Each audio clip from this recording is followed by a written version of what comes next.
Juan Kapitulo 3.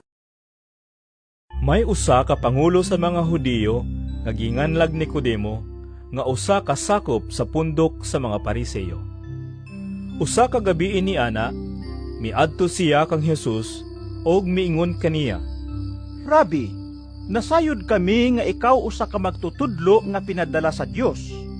Walay tao nga makahimo sa mga milagro nga imong gipamuhat gawas kun ang Dios mag-uban kaniya. Si Jesus mitubag, Sultihan ko ikaw, walay makakita sa gingharian sa Dios, gawas kung siya matao pag-usab. Unsaon man pagkatao pag-usab sa usa ka tawo nga tigulang na? Makasulod pa ba di ay siya sa tiyan sa iyang inahan aron magpakatao pag-usab? nangutana si Nicodemo.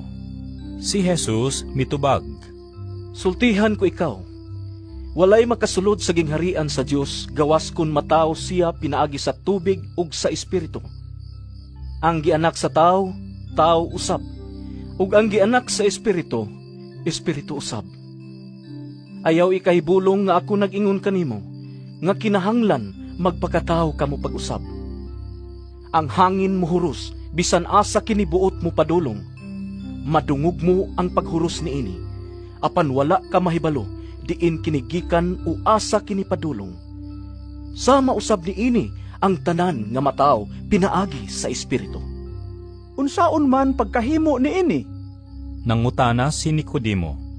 Si Jesus mitubag, Wala ka ba mahibalo niini, nga inila ka man unta nga magtutudlo sa Israel? Sultihan ko ikaw, gisulti namo ang among nahibaluan, ug nagmatuod kami sa among nakita. Apan nagdumili kamo sa pagdawat sa among mensahe. Kung dili kamo tuo sa akong gisulti kanimo, mahitungod sa mga butang nining kalibutana. Unsaon mo man pagtuo konsultihan ko ikaw, mahitungod sa mga butang sa langit. Ug wala pa'y nakasaka sa langit, gawas sa anak sa tao, nga nanaog gikan sa langit. sa mga giisan ni Moises didto sa kamingawan ang bitin nga bronse nga gibutang og tukon, ang anak sa tao kinahanglan nga iisa usab aron ang tanan nga mutuo kaniya makabaton og kinabuhing walay katapusan. Kay gihigugma pag-ayo sa Dios ang kalibutan ug tungod niini gihatag niya ang iyang bugtong anak aron ang tanan nga mutuo kaniya dili malaglag kundili makabaton hinuon sa kinabuhing dayon. Kay wala ipadala sa Dios ang iyang anak nganhi sa kalibutan aron pagsilot kundili aron pagluwas niini. Ang tanan nga mutuo sa anak dili silutan. Apan kadtong dili mutuo kaniya gisilutan na kay wala man siya mutuo sa bugtong anak sa Dios. O kini mao ang silot. Ang kahayag mianhi sa kalibutan, apan gipalabi sa mga tao ang kangitngit kaysa kahayag, kay dautan man ang ilang binuhatan.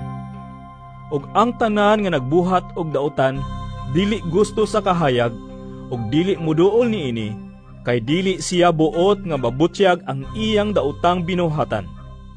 Apan ang magbuhat sumala sa kamatuoran, muduol sa kahayag aron makita nga nagmatinumanon siya sa Dios. Human niini, si Jesus ug ang iyang mga tinun-an nangadto sa lalawigan sa Judea. Nagpabilin siya didto og pipila ka adlaw uban kanila ug namunyag siya. Namunyag usab si Juan didto sa Enon nga dili layo sa Salem kay daghan magtubig didto.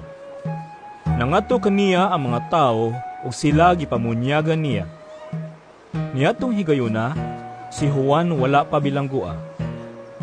May mga tinun-an ni Juan nga nakiglali sa usa ka Hudiyo mahitungod sa seremonya sa pagpanglinis.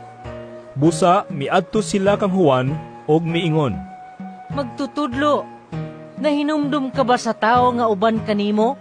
Didto sa tabok sa Hordan nga imo ganing gihisgutan? Namunyag na siya karon, ug nangadto kaniya ang tanan.